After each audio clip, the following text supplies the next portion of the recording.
ఈ రోజు ఆయన వచ్చి మొత్తం అసమర్థులు దద్దమ్మలు మహిళలాగా గాజులు వేసుకొని పోండి. గాజులు వేసుకున్న వాళ్ళు అందరు దద్దమ్మలా చూపిస్తాం. ఎంత దద్దమ్మలు ఉన్నామో నమ్మగలేదా? నీకు పెళ్లి చేసుకోలేదు, పెళ్ళాం బిడ్డను అడ్డం పెట్టుకుని ఎలక్షన్ గెలిచినావు. ఆ రోజు నీకు డిస్క్వాలిఫై చేయాలి. నిన్న ఆ రోజు అవకాశం ఇచ్చినందుకు నేను మహిళా జాతిని అందరినీ అవమానపరుస్తావా? రాయినే ఉన్నాం. నువ్వు టీఆర్ఎస్ ప్రెస్ మీట్ పెట్టి తిట్టినావు కదా, అదే టీఆర్ఎస్ భవన్ కి వచ్చినాం. మేము దమ్ముండే చీర కట్టుకొని గాజులు వేసుకుని ఆడోళ్ళకి వచ్చినాం. దమ్ముంటారా?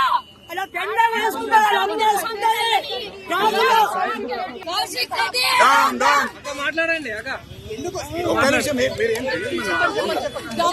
దమ్మున్నోడైతే కావాలి. మహిళల్ని కించపరిచిన కౌశిక్ రెడ్డి సవాల్ ఇచ్చినట్టు నేను యూత్ ఉన్నా 39 ఏళ్ళు ఉన్నాయి, 65 ఏళ్ళు ఏం చేస్తాడు అన్నాడు. ఇప్పుడు ఎందుకు ఇట్లా పోలీసు వాళ్ళని అడ్డం పెట్టుకొని ఈ రోజు మమ్మల్ని రాణిసలేడు?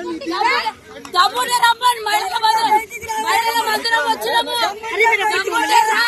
పెళ్ళాం బిడ్డని అడ్డం పెట్టుకొని ఎలక్షన్లలో గెలిచిన కౌశిక్ రెడ్డి మహిళా సమాజాన్ని నిన్న కించపరుస్తూ మాట్లాడి ఈరోజు ఇది నీ టీఆర్ఎస్ భవన్ దగ్గరనే ఉన్నాం. దమ్ముంటే రా బిడ్డ చూసుకుందాం. మహిళల మందిరం వచ్చిన మహిళల కంటేనే ఈ రోజు కూడా వాళ్ళ ఇళ్లలో కూడా మహిళలు ఉన్నారు కాబట్టి మహిళల పక్షంగా మాట్లాడటం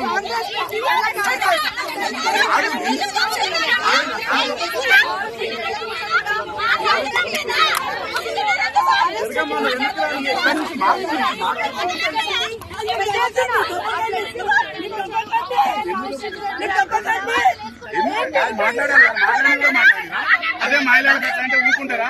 వాళ్ళ ఇంట్లో కూడా ఆడపిల్లలు ఉన్నారు కదా, మరి వాళ్ళ